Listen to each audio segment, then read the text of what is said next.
elusive tale that's been lost among the sands and weeds of the Mexican desert.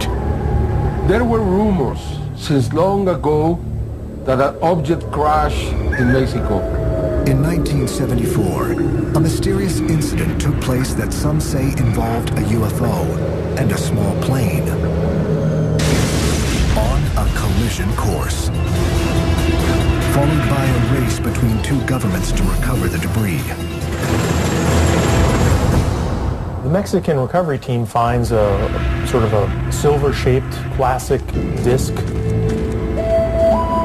The Mexican military recovered an object and had it on a truck, and something killed all the men. The U.S. government responded very quickly and very organized. They've done this before.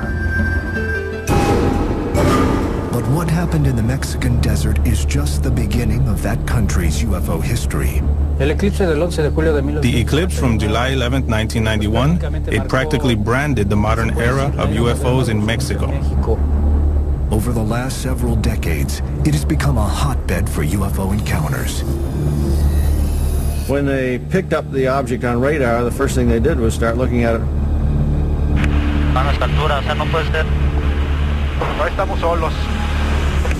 And everyone from pilots to politicians have been witness to sightings.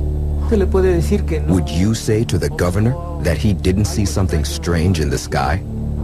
In the next hour, eyewitness interviews, never-before-seen footage, and expert analysis try to solve the mystery of what really happened that day in the Mexican desert in 1974, and the rash of documented sightings ever since.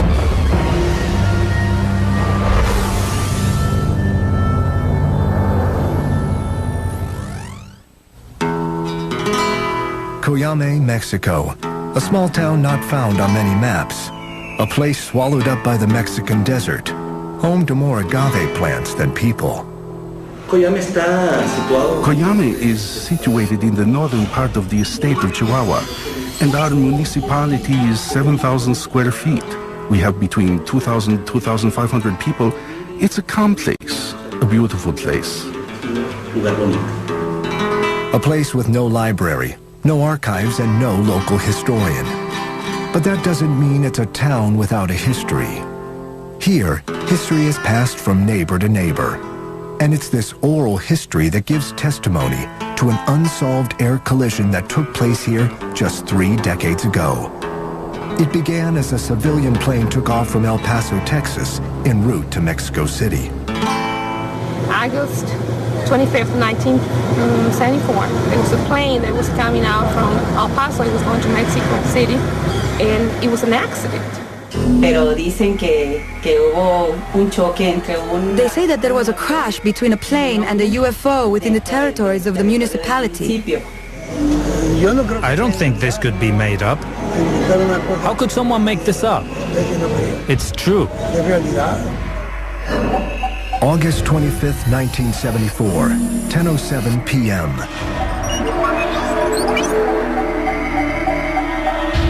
It's a quiet summer's night in Cuyame. The town's inhabitants are beginning to turn in. 500 miles away, United States air defense systems suddenly register an unknown flying object over the Gulf of Mexico. Streaking across the sky at over 2,500 miles per hour, at an altitude of 75,000 feet, only one thing is for certain. This is not something man-made. Initial indications are that it's probably nothing more than a meteor. But 60 seconds later, it becomes clear that this is no meteor. This object was traveling and descending through steps, unlike that of a meteor, again, with more of an arc. The object appears headed on a course towards Corpus Christi, Texas. American air defense systems are alerted. 10:09 p.m. The unidentified flying object now suddenly veers left and enters Mexican airspace just 40 miles south of Brownsville, Texas. The U.S. continues tracking the puzzling spacecraft as it now races over Mexico. Yet what isn't seen on radar is a small craft headed on a trajectory towards the UFO. What's also interesting about this case is About the same time as this UFO was zigging and zagging, there was a plane that was leaving El Paso headed towards Mexico City. Under the cover of night, the small civilian plane from El Paso heads towards Mexico's capital city. But the plane from Texas never reaches its destination. At the same time, the American military watches as their unidentified flying object disappears from radar.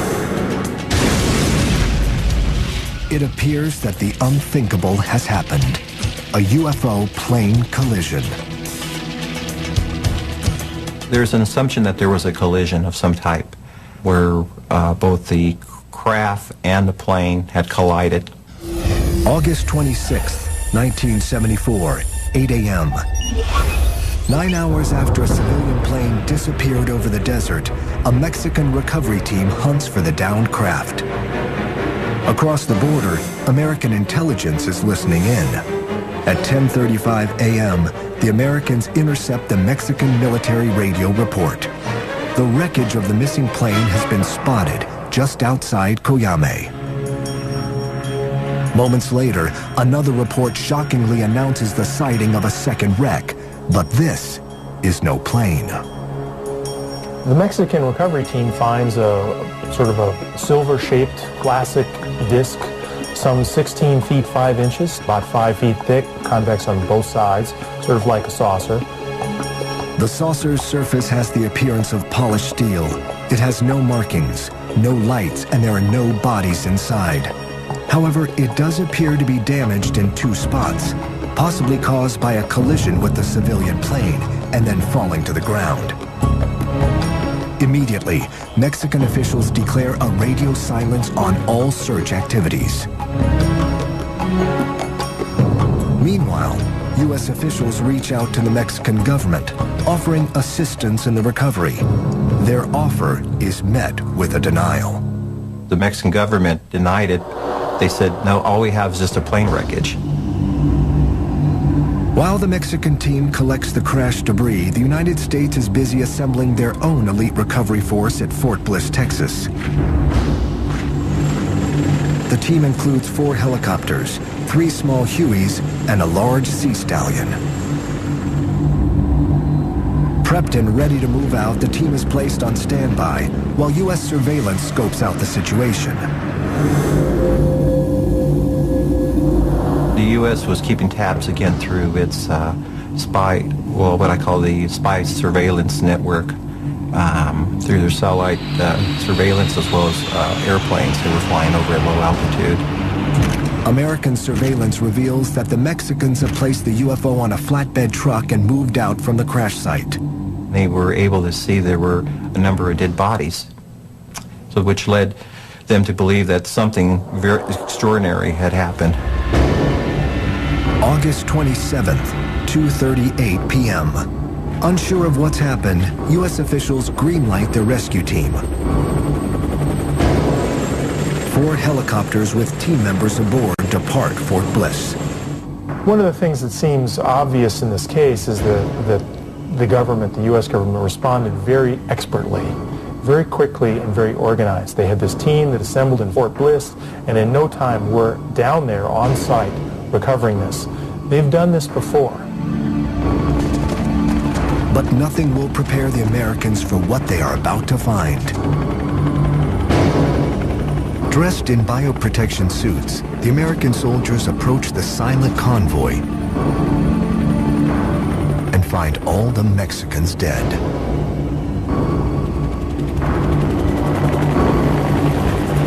There is no time to investigate what killed the Mexican team, but ufologists have their theories. They somehow came in contact with a lethal agent, a bacteriological agent that was from out of this world, or an extraterrestrial biological agent of some sort that killed them, which is my favorite theory. The U.S. recovery team quickly tends to business. It finds the 16-foot wide silver UFO strapped to the back of a flatbed truck. The straps are reconfigured and connected to a cargo cable from the Sea Stallion helicopter. Safely secured, the estimated 1,500-pound disk is lifted up and headed back to the U.S.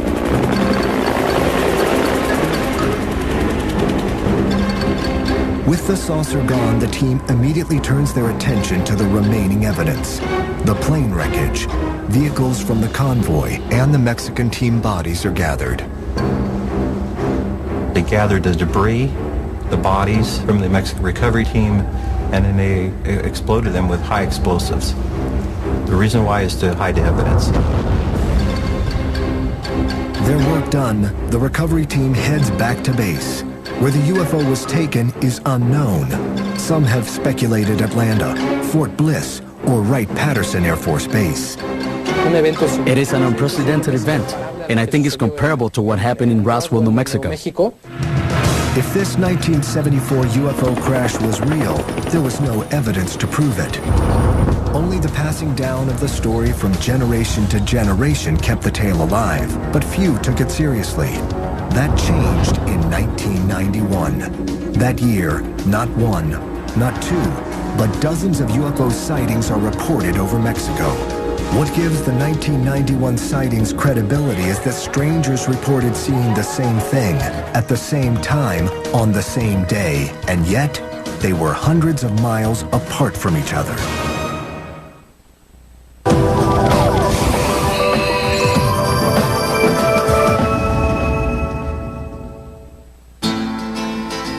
For over 3 decades, the Mexican desert is alleged to have been the site of an incredible tale. There were rumors since long ago that an object crashed in Mexico. An object entered our atmosphere through the United States, and it crashed with a small plane. For the last 2 decades, Mexico has witnessed UFO incidents that rival anything reported in the United States. Mexicans just needed one uniting event to keep their eyes focused to the sky. That happened in 1991.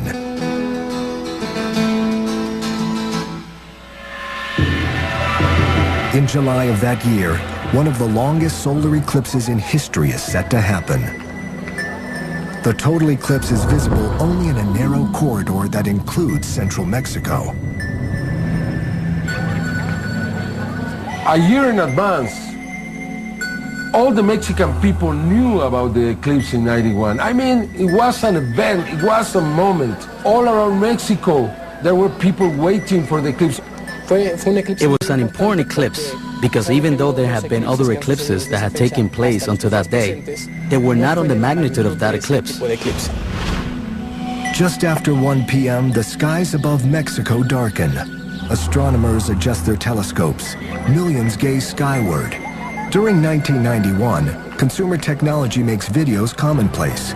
On this day, many Mexicans use their cameras to capture the moon as it begins to pass in front of the sun. To their disbelief, they also capture something unexpected.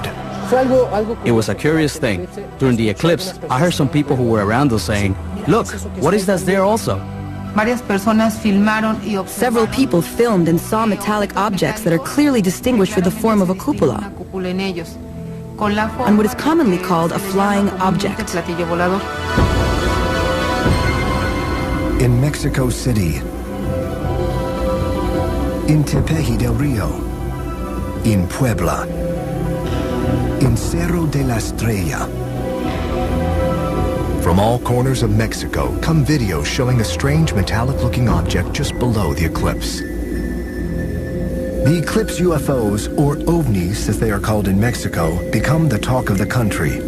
But while some are quick to claim that Mexico experienced a UFO encounter, skeptics aren't buying it. This was one of the great events of the century as far as eclipses and astronomical events. And hundreds and thousands of astronomers, professional and advanced amateur astronomers, came from all over the world, and it converged upon Mexico City and the other towns where the eclipse was visible. Not a single professional astronomer reported seeing anything that wasn't supposed to be there. Professional astronomers immediately doubt any UFO claims and instead offer a more scholarly response.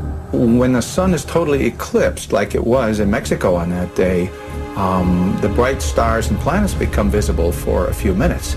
and Venus was very brilliant, and so it was very easy to see when people looked up. And I'm sure that many of the people thought that they saw a UFO.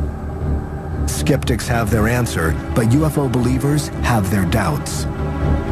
Because of that, because so many people recorded in different cities these objects, some suggested that had to be the star Venus.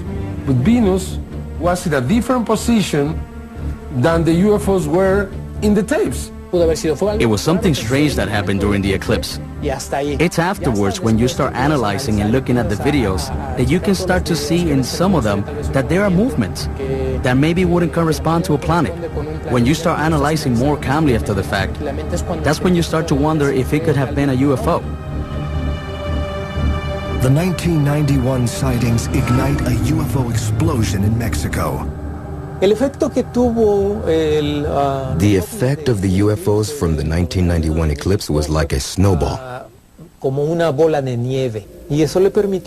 And this allowed people with an interest in UFOs to record sightings more frequently. While Mexico's UFO explosion comes as a surprise to most, some ufologists believe it was actually predicted over 1,000 years ago. The Maya were one of the great civilizations in history.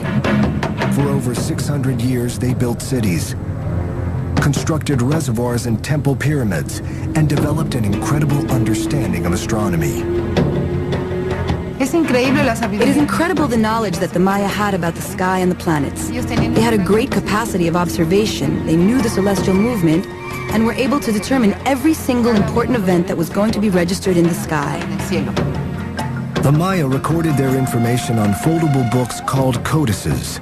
Most of these texts were burned by Spanish priests during the 1500s. Today, just 4 Mayan codices remain. Among them is the Dresden Codex, a document that offers an enigmatic glimpse into the Mayans' astral wisdom. It's pure astronomical, the moon, the sun, the systems, everything is there. Anybody who has studied and analyzed that consider this document a real treasure from the past. Among the information contained in this codex is an eclipse prediction cycle.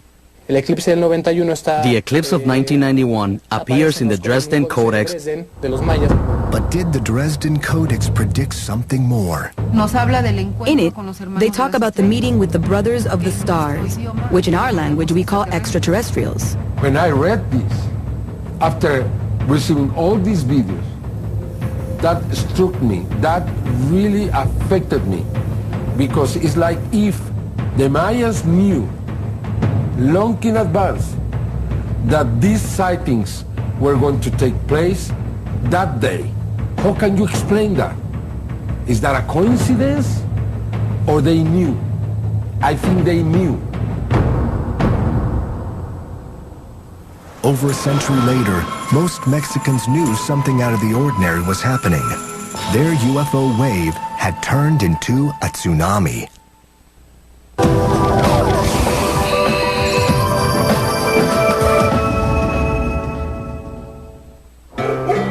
Literally overnight, Mexicans are mesmerized by the apparent UFO wave striking their country.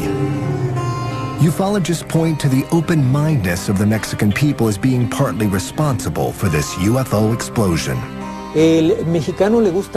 Mexicans have been fascinated by legends, stories, elves, fairies.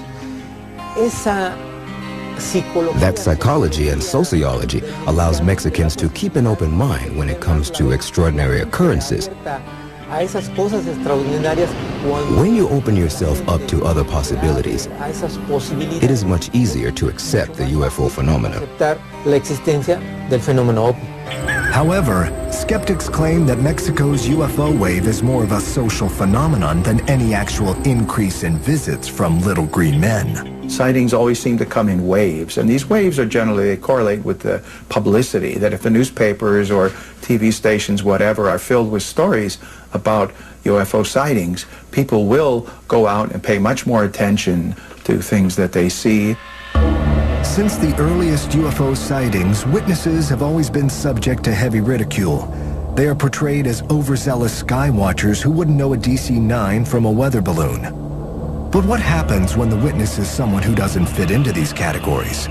What if the person has a solid reputation and career? What if the witness doesn't just know a DC-9, but flies one? Captain Raimundo Cervantes has been flying for over 40 years. With 17,000 hours of flight time, he has seen it all. Or at least he thought so. July 28, 1994. Captain Cervantes is piloting Aeromexico Flight 129 from Guadalajara to Mexico City. He's taken the route before and everything seems in order, including the weather. Totalmente claras. Totally clear. Like we, the aviators, say. We could see the next day. Totally clear. As the flight nears Mexico City International Airport, Cervantes puts the DC-9 on course for landing. 5,000 feet in the air, he receives the all-clear from the control tower and prepares to lower the landing gear. I ordered to lower the front wheel. At that moment, we felt an impact on the plane. Very strong. Muy fuerte. The plane is rocked. To Cervantes, it appears obvious that they have collided with something in midair, but there is no time to investigate. The pilot has already begun his descent of the DC-9. At that moment, I declare an emergency, and I requested an area so that I can develop the list of emergency and coordinate my personnel of flight attendants, because I thought we were going to have an abnormal landing. Unsure of the condition of the damage to his landing gear, Cervantes needs nerves of steel to coax the wounded jet to safety. We level the plane.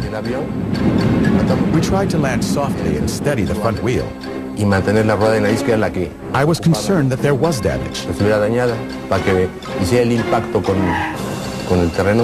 We lower the front wheel, and to our surprise, the plane starts rolling perfectly.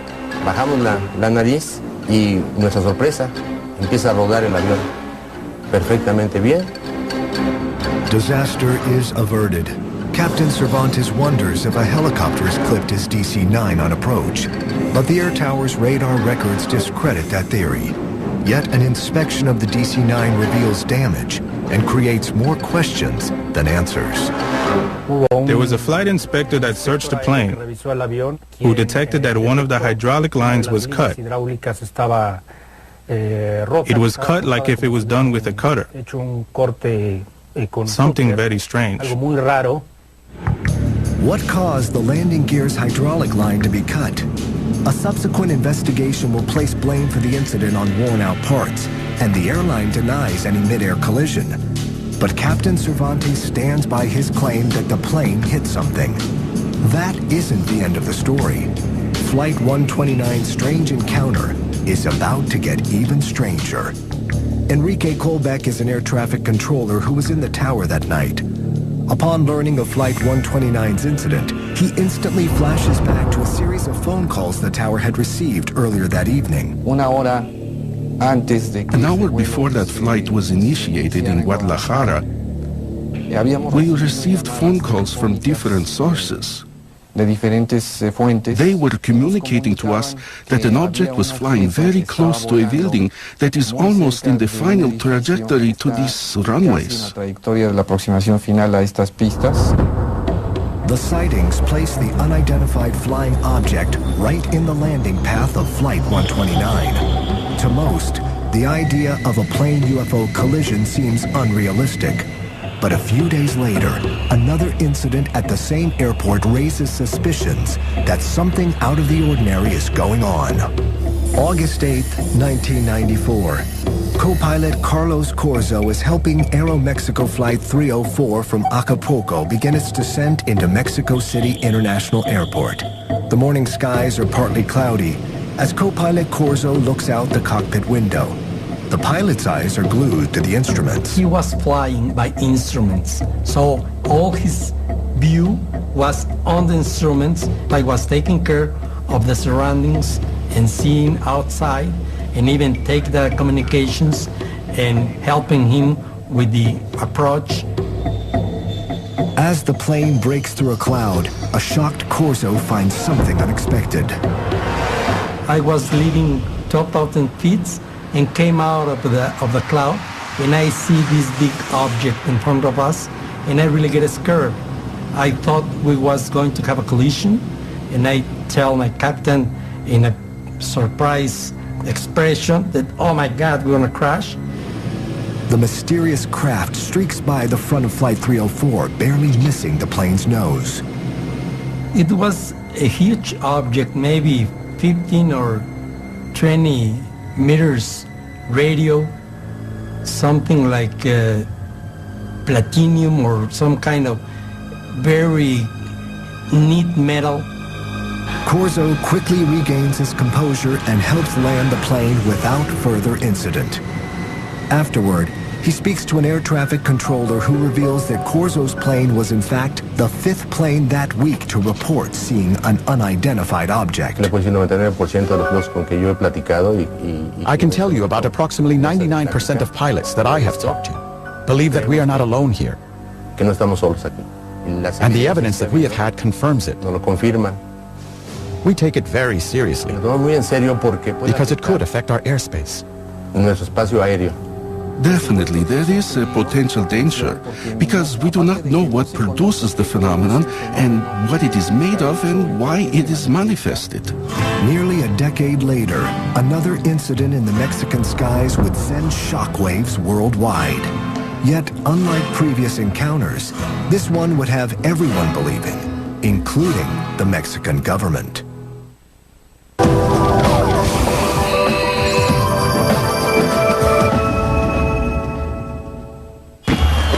Every year on the night of September 15th, they come together. Thousands pack the main square in Mexico City to watch their president ring the very same bell that signaled the start of their fight for independence almost 2 centuries ago. The next 24 hours will be full of parades, parties, and celebrations. But in the early 1990s, a new Mexican Independence Day tradition is born. El 16 de septiembre en México es la fiesta de independencia. September 16 is Mexican independence, and we have a military parade on the streets of Mexico. Durante varios años, For several years, we used to have an air show. The whole Mexican Air Force used to go out and fly over Mexico City. la Ciudad de México. Mucha gente pues grababa los A lot of people would film these events when the planes would pass over the houses. de las casas haciendo algunas maniobras. There are many videos where certain objects are seen, flying over and passing closely. Sobrevolando y pasando incluso muy cerca. September 16th, 1991. During the flyover, an amateur videographer captures a mysterious bright round object.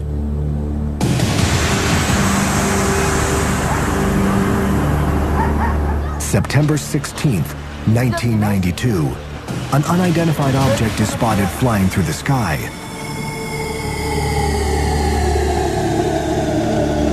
September 16th, 1993. As a squadron of helicopters conducts maneuvers, a metallic-looking object appears to weave through their formation. 3 years, 3 sightings. Yet the Mexican military offers no comment on the encounters. With respect to the sightings of these objects during military parades, the government never voiced an opinion for or against. The government here has always remained aloof. This comes as no surprise to the UFO community, who for decades has claimed that governments are actively suppressing UFO encounters. Blacked out reports, secret projects, and constant denials have all fed the notion of a massive cover-up. March 5th, 2004. Mexico's 501 Air Squadron is on a routine search for drug smuggling aircraft. But the military pilots witness something far from routine. The Air Force in Mexico patrols the south border to stop airplanes with narcotics from South America. They do this many times every day with different airplanes. But this day is different. During an afternoon surveillance run, the team picks something up on their radar. They assume it's a drug-running plane and take off after it. Following it on radar, the object appears to be changing speeds erratically, at times traveling at over 380 miles per hour. While in pursuit, the crew turns on their forward-looking infrared system, or FLIR. It's like a camera that is mounted on the aircraft, and its purpose is to look not using visible light like an ordinary camera would, but using infrared. The infrared eyes of the plane's exterior-mounted FLIR system transmits video to the crew inside. This is the actual video as seen by the crew. But as Mexican Air Patrol gets closer to the object, the crew are unable to spot anything using the FLIR or with their own eyes. And all this time that they're flying towards it, they are looking ahead of the aircraft, because that's where it says that this radar target is, ahead of the aircraft, and they're looking, they couldn't see anything. After chasing the object for several minutes, the crew determines they are too low on gas to continue the hunt. They turn around and begin heading back to the base. The unknown object soon vanishes from radar. Yet, their adventure is just beginning. The FLIR operator was still operating the FLIR, and he started picking up bright lights that appeared to be at cloud level. Suddenly, appearing on the FLIR through the clouds isn't just one ball of light, but at times as many as 11 objects appear to be weaving through the clouds. The crew got a little bit spooked over what was going on because they couldn't identify these things. They didn't know what it was they were looking at. This is a veteran crew who have flown this route before and have been using the FLIR system for almost 2 years. But on this day, even the most experienced of pilots would be unnerved, as the cockpit recordings reveal.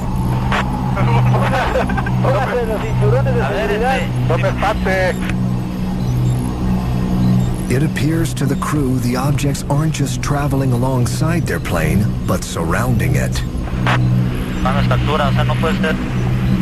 Jóvenes, no estamos solos. No estamos solos, qué cosa tan rara, Nos están rodeando. Oye, ¿qué tienes? Then suddenly, the balls of light disappear, leaving a scared and confused crew to return to base. Over the next several weeks, the Mexican military conducts an investigation into the incident. Crew members are interviewed, images analyzed, and weather data evaluated, yet no answers are found. It appears this case is destined to go unsolved and forgotten. Then one phone call changes everything and makes UFO history. They called me and said, we have something that is from common interest. Mexican TV journalist Jaime Maussan is an expert on investigating Mexican UFO claims. Maussan's impressive resume attracts the Mexican government, who ask the civilian reporter to assist. In an unprecedented move, Mexico's Secretary of Defense hands over to Maussan the classified FLIR UFO video. He gave me the video and said, please be fair with the military, please be fair with these pilots, do your investigation, you are authorized officially to do your investigation, to present this in the media. Maussan is given complete access to flight records, weather reports, and most importantly, the crew members. I am interviewing these pilots inside the Secretary of Defense. This is first in history in Mexico. They told me what they saw. They were very honest and sincere. No, we never had the opportunity to identify them visually. I never saw this kind of object before. Something that we never saw before. It never happened to us before. So yes, we had fear. On May 11th, Maussan holds a press conference to present the tape to the world. It doesn't take long for skeptics to denounce any UFO theory. Their explanations come fast and furious. It's ball lightning. You'd have a whole fleet of these top secret aircraft flying. Some skeptics and UFO investigators suggested that the equipment was not working well. One after another, explanations are given, and one after another, they are discredited. However, a new theory emerges that might solve the mystery. There's a theory that what the officials filmed out there were the flames of the oil wells that are 100 to 120 kilometers from the account. They appear to be brilliant glowing objects in the infrared. Of course, they were not visible to the eye, but that's the whole purpose of the infrared camera system, is so that you can see things by their heat signature. You can see things that are not visible to the eye. Could what was showing up on the FLIR system actually be distant oil wells? Those who've examined the case have their doubts. First thing that we did was analyze the lights to determine their shape, to see if there was shape to them, and how did it change frame to frame, minute to minute. If the lights are oil wells, as skeptics have claimed, then they should flicker like a flame. But using computer programs to break down the lights reveals something very different. Over a period of frames and minutes, the glow may change on the outer edges, but there is an object in the center that is rock steady. It's a ball, it's a sphere, and it's not possible that it's a flame, because if it was a flame, it would be undulating not just from the edges out, but over the entire object. Adding to the case against the oil well theory is the fact that despite flights in this area daily, no one has ever reported this kind of encounter before. The only way, really, to prove this would be to do it under the same basis, using a FLIR camera, flying the same route, probably with the same airplane. Until that happens, the Mexican Air Force encounter remains an unsolved mystery. But for UFO researchers, that doesn't take away from the importance of this landmark case. For the first time, a government turned to the UFO community for help. Mexican UFO investigators are optimistic that this incident may signal a new era of openness by governments. This is going to produce many new cases and more openness in the future. There are many other people who are now trying to become investigators in Mexico. This is just the beginning. It was just the beginning. In 2005, just when it appeared things couldn't get any stranger in Mexico, they did.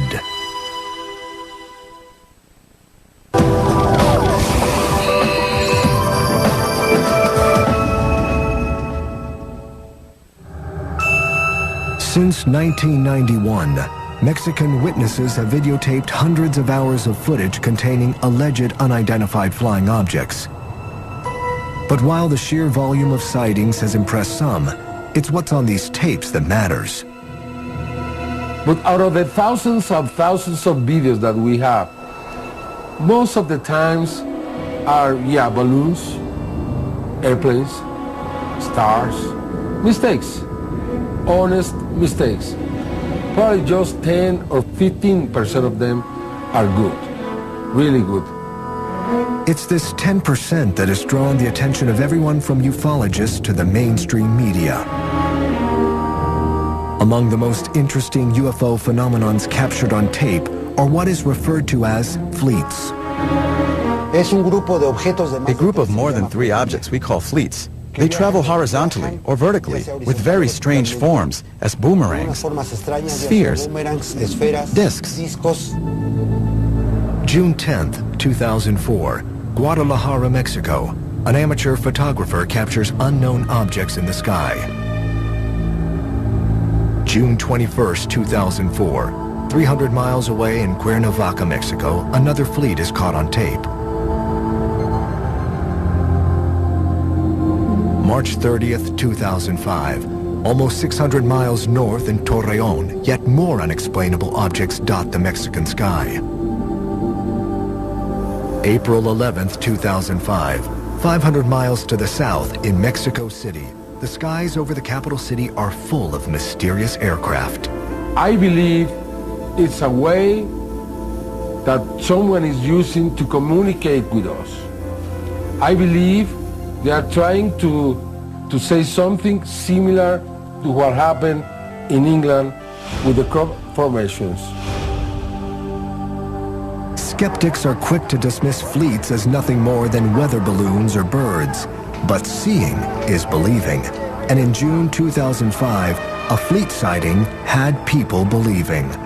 One of the more recent accounts of UFO sightings here in Mexico happened here in Jalapa, Veracruz.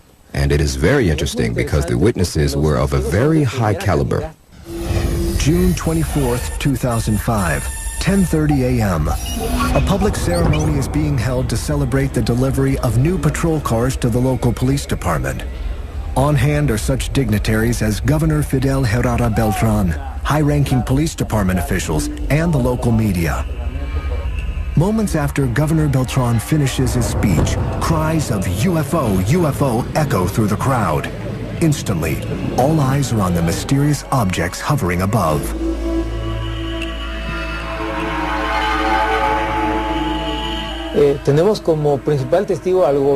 We have as a first-hand witness the governor of Jalapa, and the newspapers published the news the next day, and it was spread throughout Mexico. Days later, a local newspaper reports that the alleged UFOs were actually balloons released by local school children. But this explanation only raises more questions for UFO believers. If they were balloons, why did they appear frozen in formation for over half an hour? As the witness says, it was more than 14 sphere objects that were shining in the sky, formed a triangle formation and remained there for 30 minutes. I just find it hard to believe that balloons could stay in the same place and in the same formation for half an hour. I think this is an extraordinary observation because it's a governor and all of his advisors and police personnel who observed this case. Would you say to the governor that he didn't see something strange in the sky? It's those strange things in the sky that have brought together these UFO experts and enthusiasts. From all parts of Mexico, they have come to discuss the UFO wave that their country has undergone. For these men and women, the encounters that have taken place deserve attention and answers. Among the incidents they examined is the alleged 1974 UFO plane collision near Coyame, Mexico. The word is getting around somehow that something happened and that the U.S. was interested in this crash. The information that Gilberto has is very little, but the data that makes this case lends itself to the possibility that this may have been real. 3 decades later, Coyame still has more questions than answers.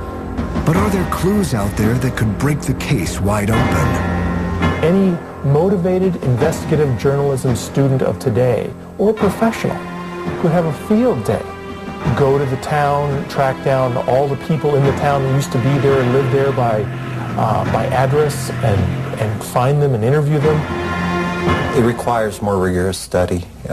It requires more of a collaborative effort, hopefully among the UFO research communities between the United States and Mexico. So it's a case that's going to need more further investigation. And like any seminal event in history, there is a last-second plot twist. I was recently in Chihuahua and I asked about this case, and there is a rumor that there are photographs around this case that I haven't seen. I was promised that I was going to receive these photographs, but people there are still afraid. It seems that they have kept these photographs for a long, long time. Fittingly, once again, the Coyame story is shrouded in mystery. Did a UFO crash in the Mexican desert in August of 1974? Did a Mexican recovery team fall prey to an unknown biological poison? The truth may never be known. But what we do know is that over the last 15 years, Mexico has experienced something out of the ordinary. For UFO believers, this appears to be a golden age of alien encounters. Only one thing is certain. Mexico, a land steeped in history, is now steeped in mystery. Giant balls of ice hurtling around the sun? Fragments from the beginning of time making a beeline straight for our house? Not my house! For a whole week, all will be answered, as well as the most profound question of all. Did I really change the world? No, really, did I? Out of This World Week. All this week. Only